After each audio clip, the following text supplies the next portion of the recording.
We're going to start out with clean water in our brush, and we're going to wet our surface down. I'm just getting everything nice and wet right now.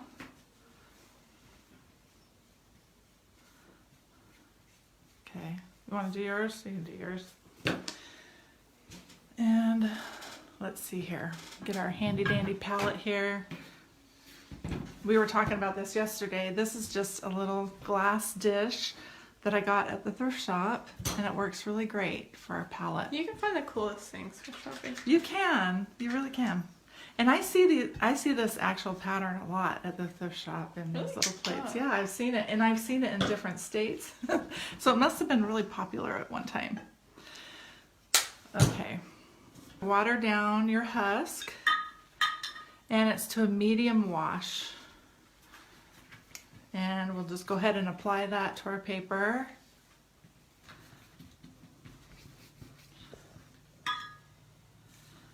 Okay, I just put little droplets of water over my piece, and it's just clean water. I use my fingers to flick clean water over it, and the water actually activates the paint, and you can see it start working its magic. We're gonna pat that up with a paper towel in just a minute, let it sit for a second. And I'll go ahead and pat it up, and you can see it'll create little water drop stains over your paper. This is like my favorite part. Isn't that fun? I like that. Yeah.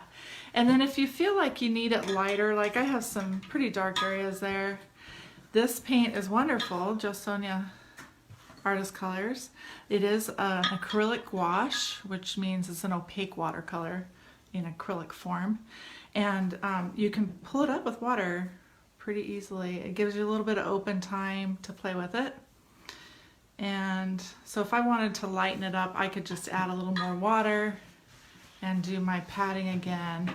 And you can see I can lift it up wherever I want really and soften it if I need to. So.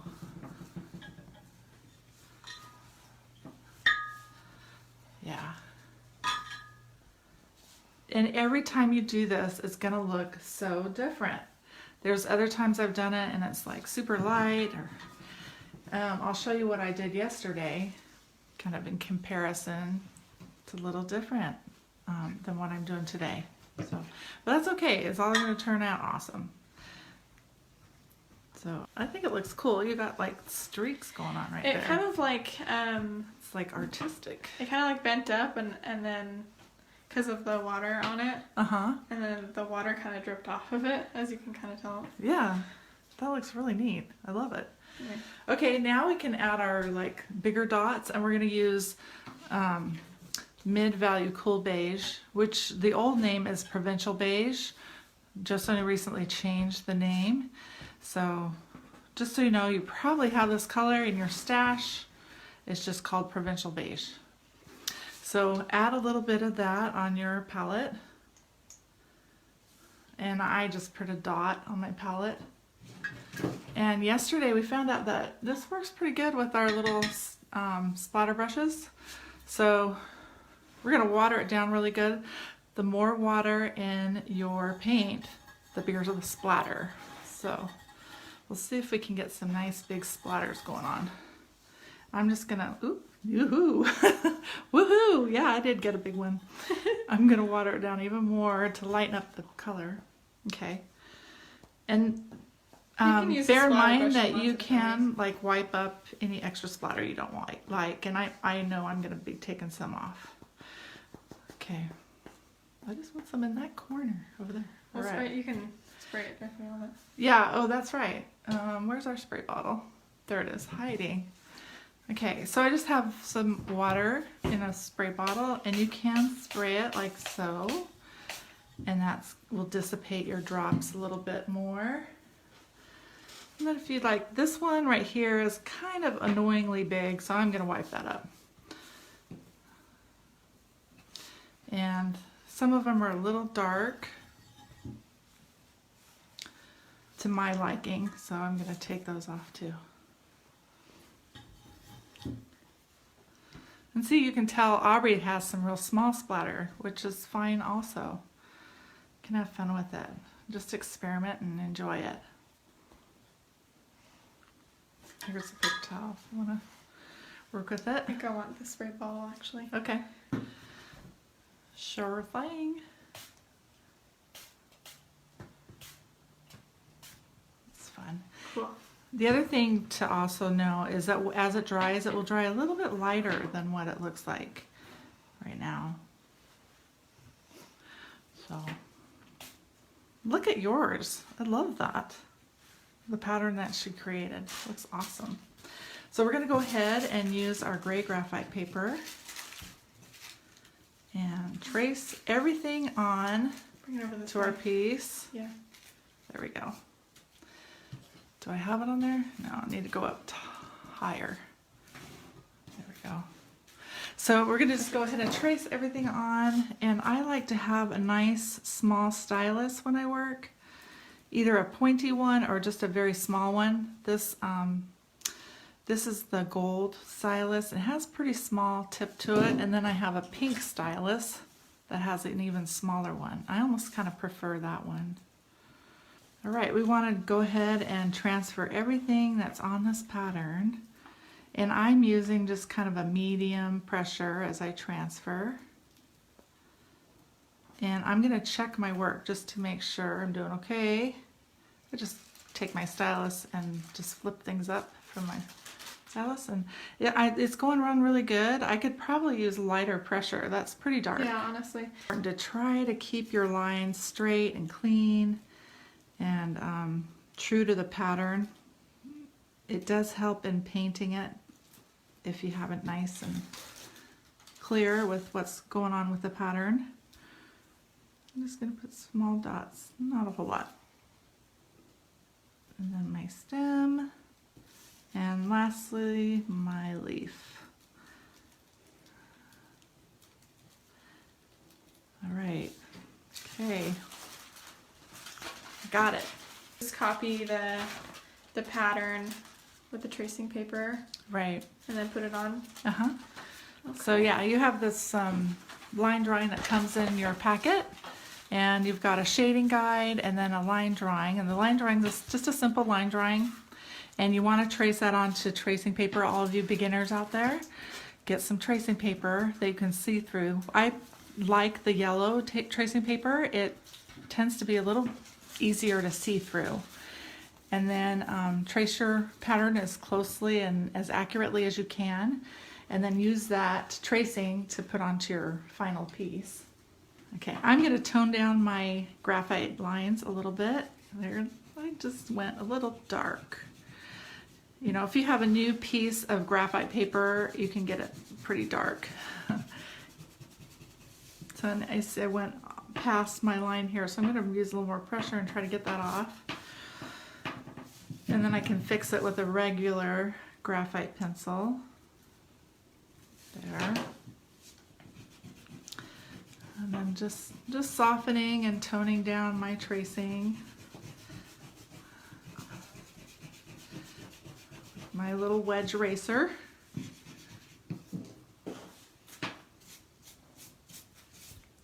There we go. There we go. So this pattern doesn't have a whole lot of paint in it. It has 3 colors, and then the rest is all done with color pencil. So we'll be filling in a lot of the color with color pencil this time around.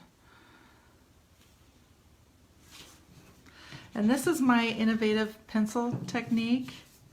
It's where we use both paint and color pencil in the same space. Kind of fun. Okay, so we got all that done. It's ready for our pencil work, and we can grab, let's see, what pencil we're starting with. It is the moss green pencil.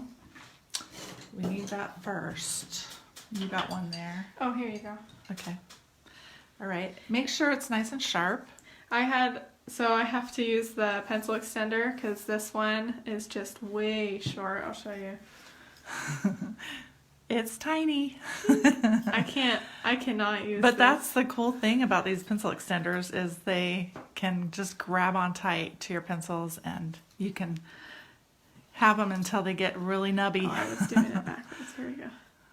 So the first thing we could do is we could just go through and we're going to outline all the leaves with this moss green.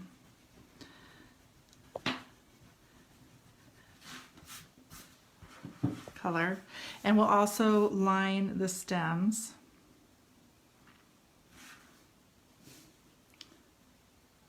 There we go.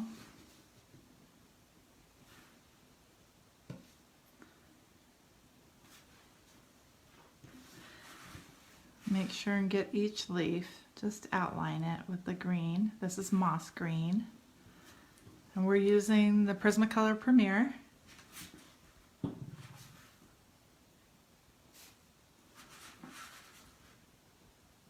Okay, we got that outlined, all those leaves, the leaves and the stems, all right?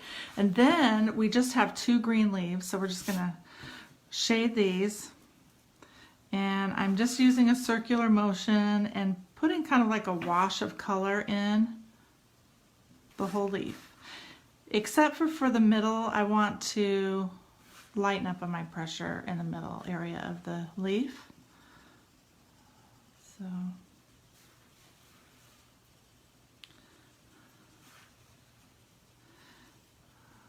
Okay, I gotta lighten up here somewhere. I'll lighten up in this area. And I'm using tight circular motion and making sure the circles overlap each other. Okay, and then once you get that in, then you can go to the base and the tip and just darken up that area so it looks shaded. So I'm working on the leaf that's just across the way here, and that's green also. How come you didn't line the lines in the middle? I should have. Probably should go back and do that. I thought I did it wrong. Nope, you did fine. It was me. All right, we'll go get those.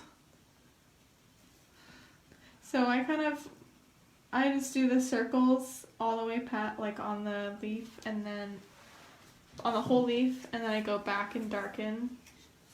Right. Crevices. You know what? That leaf was supposed to be aquamarine though. Oh, no. But you're okay because I don't even know if you have to erase it. Maybe just the middle, because remember we use a second layer and it's our moss green pencil. Well, look how easy that's coming off though. Lucky girl. Then the next color we need is our aquamarine pencil. We'll fill in the other leaves with aquamarine.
All right, so I'm just doing the same thing with my blue pencil. This is aquamarine over the remaining leaves.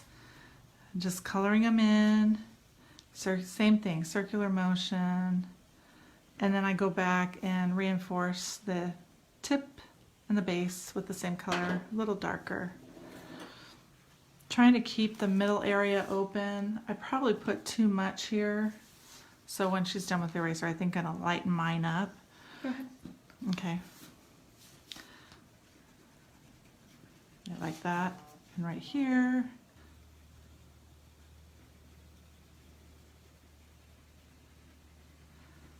All right.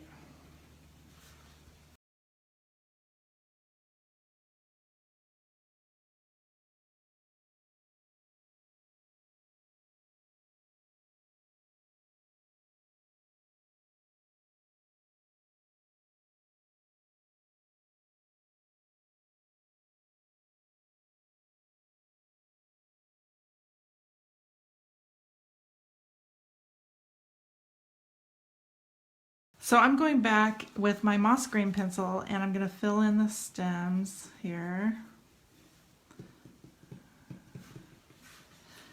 And then up here by this flower.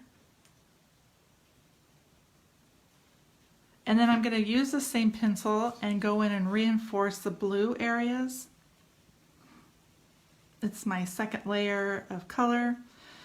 And I don't need to cover everything that I shaded, but I just want to just reinforce the darkest areas. So it deepens the shading, the tip and the base.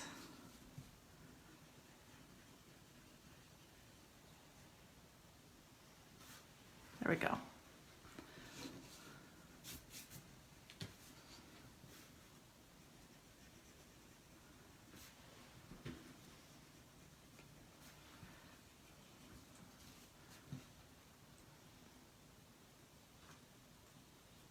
Okay.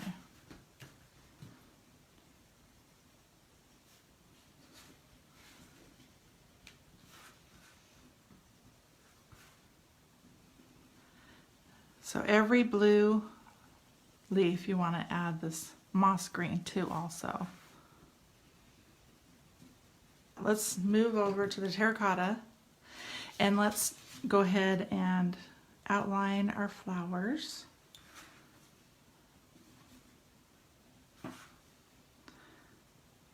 And then we can go in and shade with the carmine red.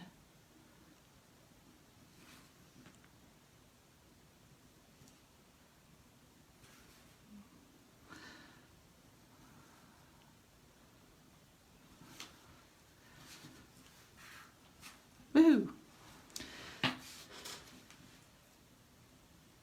This is just a fun little pattern. I was inspired by Froctors, the early American folk art. Oh, I just love it. It makes me so happy to look at early American folk art. My first experience seeing a Froctor up close and personal was in Williamsburg.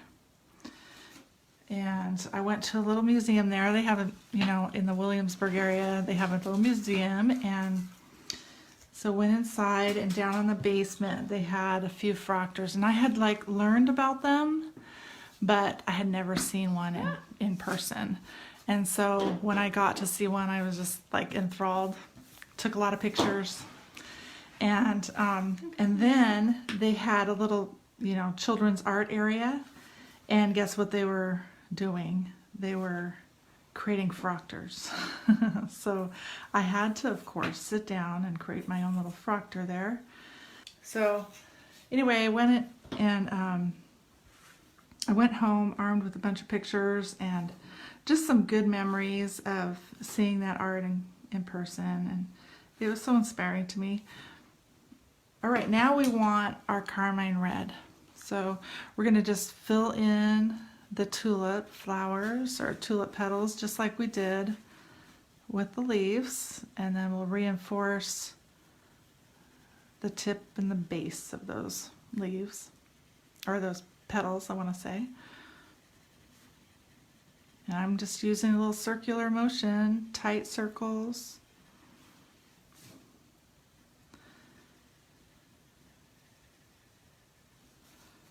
And then I'm going to go back and reinforce the tip and the base with a little more shading.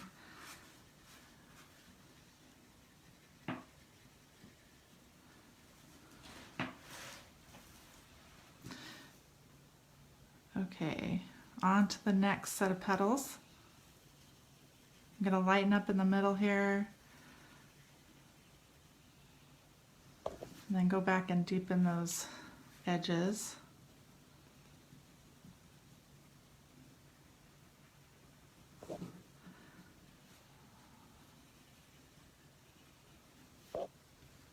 So I did a froctor called Froctor Fancy, and it has some birds that are real whimsical and fun and bright. You can see it on our website. And then I have some other variations. I have been really feeling the vibe to do a few more designs of froctors. So you'll probably be seeing some of those in the future.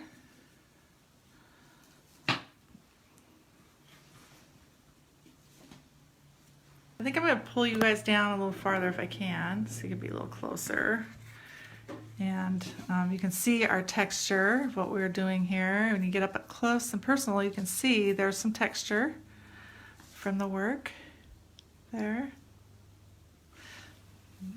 Okay, and that's okay. We like that. That's why I use the cold press watercolor paper, because I like that texture.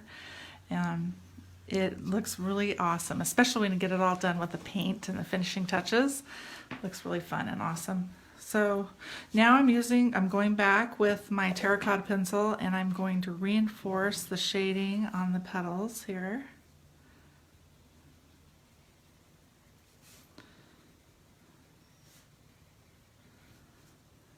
And I'm not going out as far, just the dark areas. You can also clean up your lines a little bit if you need to.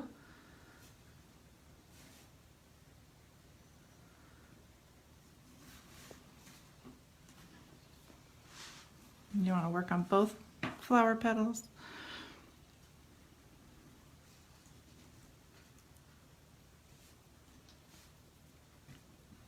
So right now I'm using Spanish orange, and I'm filling in the middle area of each tulip with this yellowy color.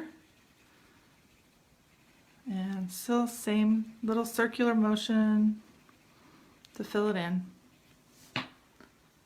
And then you'll want to fill in the whole flower below. I have some graphite that's showing through, so I'm going to erase that really quick before I use my colored pencil. I don't want that to show through. And then I'll also go back and fix these lines that I just erased. Okay. All right, so we're just going to fill in the whole flower with this Spanish orange.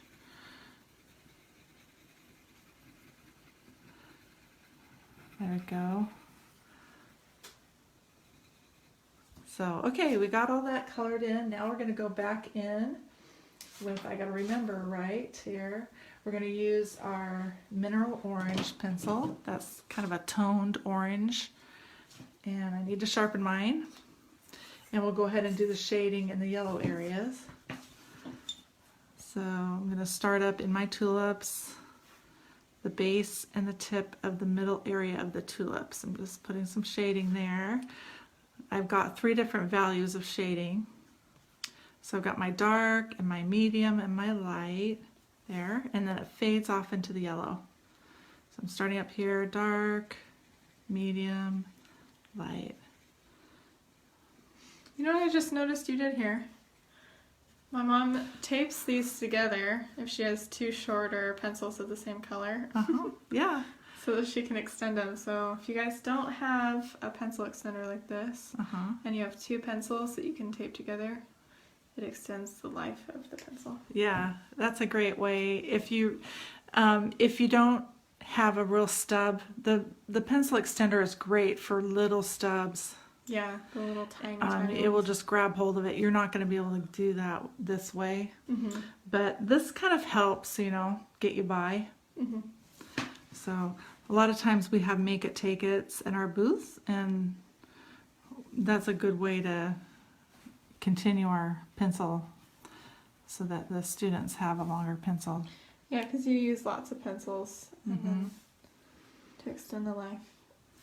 Okay, so for this yellow flower, we don't need to shade the outer area. We're just going to go in. We're not even shading. We're just coloring in these small petals with the mineral orange pencil.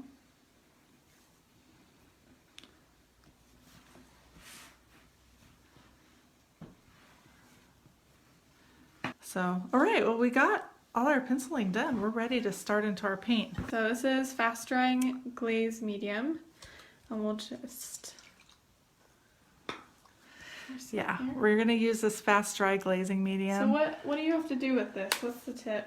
Put our fast drying glazed medium on, and this will set our color pencils so that we can work over our color pencils with paint. And if we need to remove a mistake in the future, we're not going to remove any of our color pencil work that we work so hard on. So there are a few rules to applying your fast drying glaze medium. First rule, you need a dry brush. I don't have any brushes that are dry, is just to push between two layers of a paper towel. I just put my brush in between and remove any of the moisture as best I can. Yep, you can use that brush too. Aubrey's going to use the oval wash brush. This is an awesome new brush from JoSonia. So if you're looking for a new brush, these are wonderful, and they, you know, people love them for all different sorts of things. You can create stroke work with them, you can float with them, you can apply varnish, and you can apply this fast drying glaze medium. It's awesome.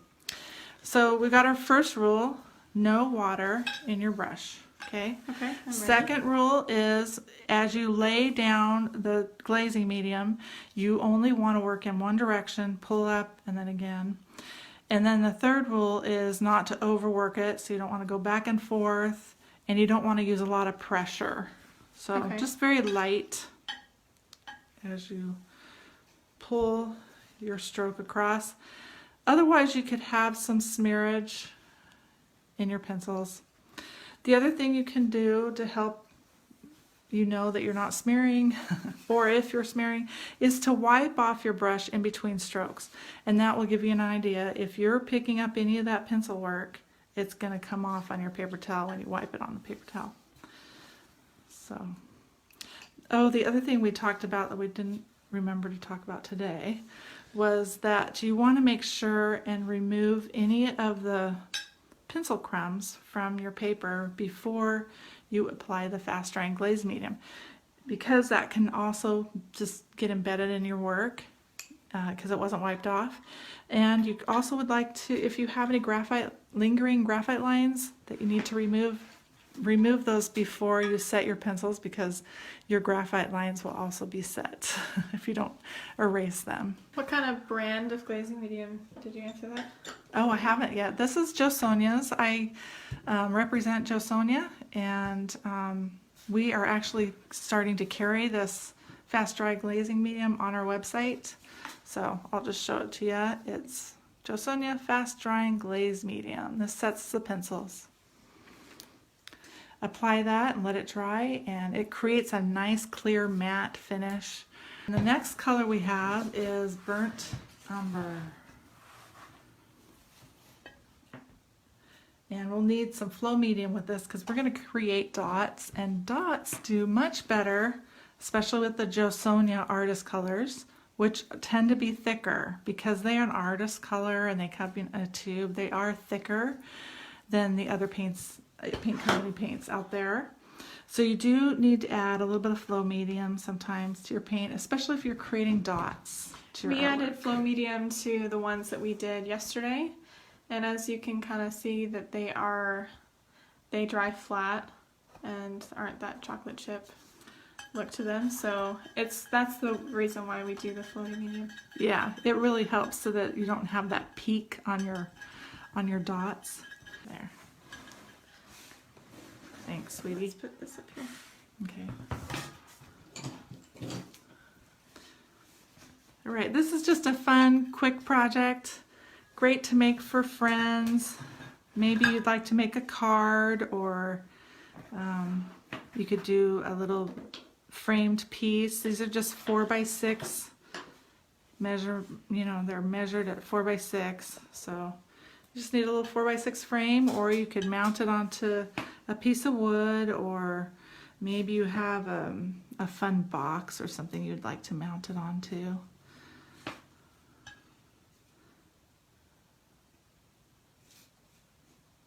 I'm gonna wait right here because I think it's still a little wet. So I'll move down here and put a nice big dot at the base of each of the tulips and then cascade it down.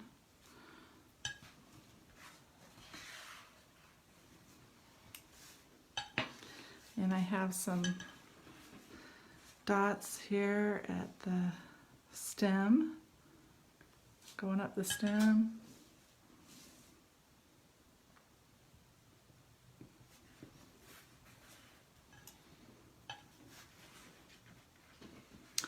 One thing you want to be careful of is when you're dotting, you want to be careful not to smear it with your hand. It's really easy to go over something and end up smearing it. So just be really mindful of where your hand is while you're working with wet dots. Okay, I have one here. And then, going to my flower here, I have some in each small little petal, and they're about the same size, so I'm going to need to dip pretty often to get it about the same size.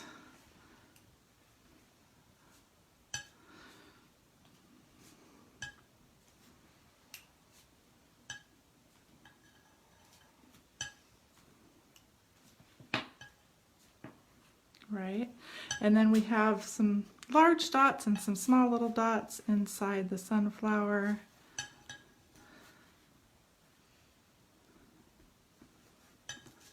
I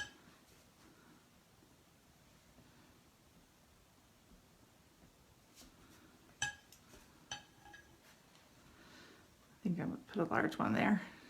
Okay. Oh, I got one here. About missed that one.